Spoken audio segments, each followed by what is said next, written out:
বড়দের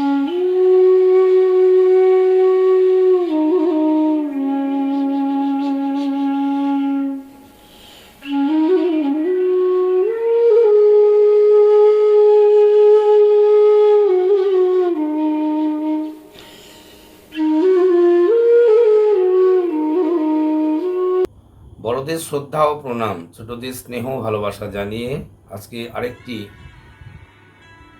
ঠাকুরের আশ্চর্যজনক লীলার কথা তুলে ধরব। এই কাহিনীগুলো আমরা যত জানতে পারি তত আমাদের ভালো লাগে। তার লীলা, তার কাহিনী অতি মধুর, অবাক করা সব কিছু। পাবনার কাশীপুর নিবাসী ভবানীচরণ পাল, যিনি শ্রী শ্রী ঠাকুরের বাল্য শিক্ষক ছিলেন, তিনি একদিন রাত্রে অন্ধকার রাত্রে পদ্মা তীরস্থ পথ ধরে গমন করছিলেন, এক জায়গা থেকে বাড়ি যাচ্ছিলেন। তো অন্ধকারে তিনি পথ হারিয়ে ফেলেছেন। রাস্তার একধারে ঘন বা গভীর পদ্মা, আর একধারে গভীর জঙ্গল, অন্ধকার, কিছু দেখা যাচ্ছিল না। তিনি ভয়ে ভীত সন্ত্রস্ত হয়ে পড়েছিলেন। তো তিনি চলতে পারছিলেন না। হঠাৎ তিনি শুনতে পেলেন পায়ের শব্দ তার নিকটে। জিজ্ঞেস করে তিনি জানতে পারলেন সেখানে শ্রী শ্রী ঠাকুর অনুকূলচন্দ্র।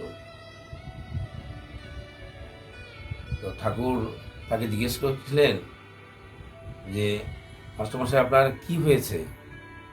তখন ভবানীচরণ বললেন যে, আমি খুব বিপদে পড়ে গেছি, অন্ধকার, খুব ভয় পাচ্ছি, কিছু দেখতে পাচ্ছি না অন্ধকারে, আমি কি করে যাব, কি হবে আমার? ঠাকুর তখন খুব মিষ্টি করে বললেন, ভয় কিসের আপনার, চলে যান।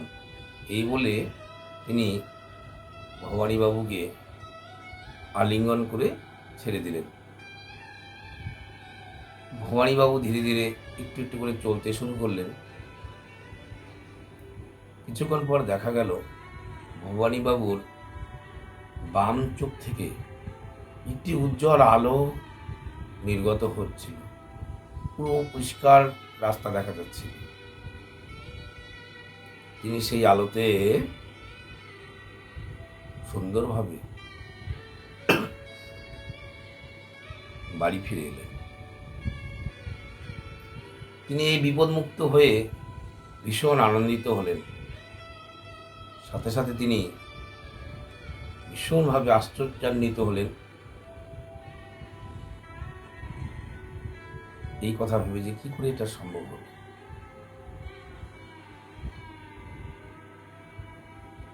প্রচুর এরকম ঘটনা আছে। শ্রী শ্রী ঠাকুরের জীবদ্দশায় আশেপাশের মানুষেরা যখন যখন বিপদে পড়ে একটু হলেও তাকে মনে করেছেন, ঠাকুর সে কথায় উপস্থিত হয়েছিলেন। এর আগেও আমি কিছু কাহিনী বলেছি যে ওই যে ঠাকুর একদিন বললেন না যে আজ সন্ধ্যায় আমাকে পদ্মা তীরে যেতে হবে বাতি আর ছাতি নিয়ে। যাই হোক, কীভাবে তিনি প্রত্যেকটা মুহূর্তে মানুষের বিপদ মুক্ত করে তুলেছিলেন। আজও কিন্তু এরকম নয় যে শ্রী শ্রী ঠাকুর যখন ছিলেন সশরীরে তিনি কত মানুষকে বিপদমুক্ত করেছেন আর আজ আমাদের করছেন না, তাকে তো নয়। তিনি আছেন, সবার মধ্যেই তিনি বিরাজিত।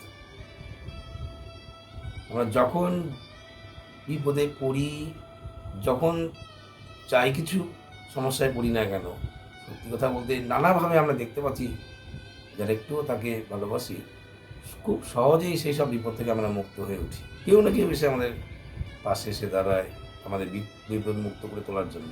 আমরা ভাবি আমাকে সেই মানুষটি মুক্ত করলো, যেই মানুষটি মুক্ত করলো তাকেই আমরা সর্বস্ব বলে মনে করি। তা নয় কিন্তু, তার প্রতি আমাদের কৃতজ্ঞতা প্রকাশ করা দরকার, কৃতজ্ঞ থাকা দরকার। কিন্তু মূলত ঠাকুর, তাকে ডাকলে, তাকে ভালোবাসলে, একটু তাকে ভালোবাসলেই তিনি কোনো না কোনোভাবে আমাদের বিপদ থেকে মুক্ত করেনি। আপনাদের নিশ্চয়ই প্রত্যেকের জীবনে এরকম অনেক অভিজ্ঞতা রয়েছে, অনেক সাক্ষী রয়েছে। আমার জীবনেও কিন্তু অনেক এরকম ঘটনা রয়েছে।